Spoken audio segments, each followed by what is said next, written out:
Bonjour à vous, c'est Yann et bienvenue dans cette nouvelle vidéo dans laquelle je voudrais vous parler de vignoble et en particulier de l'influence des zones d'eau sur un vignoble donné. Alors en fait, je pense que vous avez déjà remarqué qu'il existe de nombreux vignobles qui sont situés à proximité d'une zone d'eau. Alors quand je parle de zone d'eau, ça peut être un fleuve, par exemple le Rhône pour les vignobles de la vallée du Rhône, la Loire pour les vignobles de la Loire et les vignobles de l'Auvergne par exemple. Ça peut être également une rivière, on peut parler de la Saône pour le vignoble de Bourgogne ou du Beaujolais. On peut parler de la Marne pour le vignoble de Champagne, le Lot pour les vignobles de Cahors par exemple. Et puis on peut parler également d'océan, on peut parler de mer, comme l'océan Atlantique pour le vignoble bordelais, la zone méditerranéenne, donc Languedoc-Roussillon, Provence, qui sont sous l'influence directe de la mer Méditerranéenne. Donc on a régulièrement des zones d'eau. Donc là je donne des exemples en France, mais au-delà de la France, vous prenez le vignoble d'Afrique du Sud, donc c'est un vignoble côtier, les vignobles chiliens. Donc à chaque fois, enfin pas à chaque fois, mais très souvent, on a des zones d'eau qui sont plus ou moins proches, avec un effet qui est plus ou moins marqué. Ensuite, il y a le I comme inertie thermique. Donc inertie thermique, comme vous le savez, ça veut dire que l'eau va accumuler une certaine quantité de chaleur ou une certaine fraîcheur, et les pics de température vont être beaucoup moins brutaux quand on a la proximité de l'eau. Si vous avez des chutes brutales de température, le fait d'avoir un lac, par exemple, ou être près de la mer, ça fait qu'on va avoir des deltas de température qui vont être moins marqués.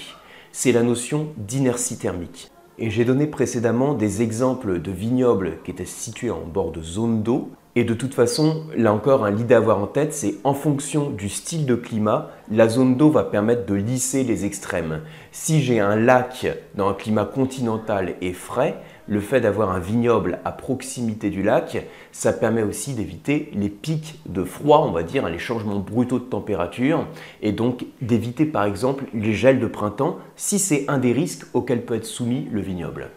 Alors ensuite, au-delà de C et I, j'ai le R comme reflet. Donc là, on va jouer maintenant sur l'ensoleillement. Il y a certains vignobles qui sont situés à proximité d'une zone d'eau et dans lesquels cette zone d'eau va permettre de réfléchir la lumière du soleil et donc d'augmenter la luminosité.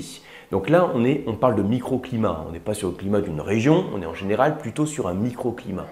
Ça veut dire que quand vous avez cette luminosité qui est accentuée, qu'est-ce qui se passe?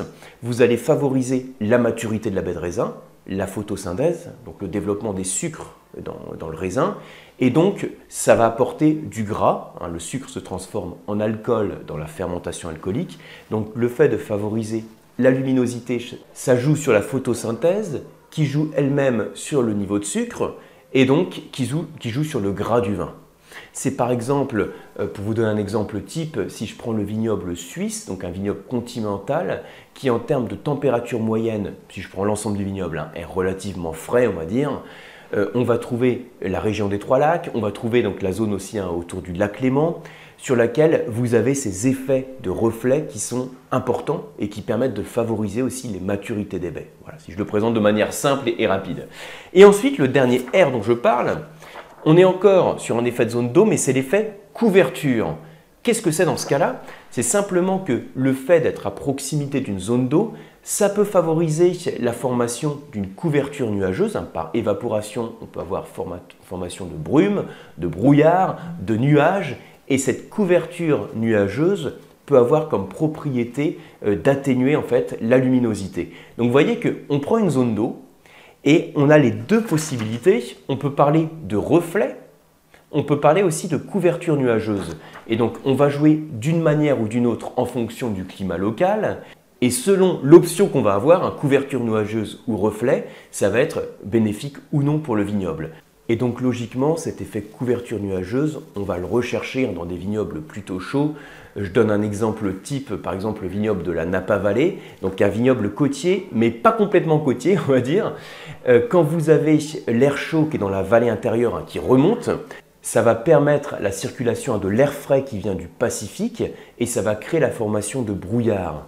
Ça veut dire que sur une journée type en été, il peut faire plus de 30 degrés, mais la nuit, on peut avoir la température qui chute à 10 degrés. Donc cette couverture nuageuse, cet effet couverture, qui est donc le C de cirque, de CIRC, ça permet d'atténuer la luminosité, donc c'est pour ça que je l'ai lié au facteur ensoleillement, mais ça c'est lié aussi à l'effet température. Donc ça permet, dans le cas de la Napa Valley, d'augmenter les deltas de température entre le jour et la nuit, et vous savez que quand il y a une grande différence de température entre le jour et la nuit, ça permet de ralentir la maturité de la baie de raisin, c'est ce qu'on appelle l'IFN comme l'indice de fraîcheur des nuits, et ralentir la maturité de la baie de raisin, ça permet d'avoir une belle maturité, une belle concentration aromatique et un équilibre sucre-acide dans le vin qui est produit. Donc voilà pour cette petite présentation en quelques minutes. Mon but, vous avez compris, c'est pas de rentrer dans les détails sur chaque lettre de l'acronyme, mais plus de le présenter dans son ensemble. Donc l'idée c'est, ayez en tête cet acronyme CIRC, C-I-R-C, je répète, comme courant, qui peut être froid ou chaud, comme inertie thermique, qui peut jouer en faveur du froid ou en faveur du chaud, comme reflet, qui en général accentue l'ensoleillement, et comme C de couverture nuageuse, qui en général permet d'atténuer la luminosité et d'apporter une certaine fraîcheur. L'idée c'est, quand vous dégustez un vin, demandez-vous d'où il provient, et regardez sa situation par rapport à une zone d'eau. Encore une fois, la zone d'eau, c'est une rivière, c'est un fleuve, c'est un lac, c'est un étang, c'est une mer, c'est un océan. Et cette situation par rapport à la zone d'eau va faire que l'influence de cette zone d'eau va être plus ou moins marquée. Et dans ce cas-là, demandez-vous quelle est la lettre entre C, I, R, C qui va dominer, qui va faire que l'effet de l'eau va être le plus marqué, et comment ça peut jouer sur le profil du vin produit. Donc voilà pour cette petite technique. Alors ce n'est pas une vidéo qui est super facile, on va dire. C'est pas forcément un sujet évident, mais j'aime bien sur cette chaîne parfois partir sur des trucs un peu techniques. Si ça vous a plu, merci de liker la vidéo, merci de la partager, de vous abonner. Et pour ma part, comme toujours, je vous retrouve sur les cours et les diplômes sur le site lecoam.eu, également sur les masterclass de la dégustation. Merci et à bientôt.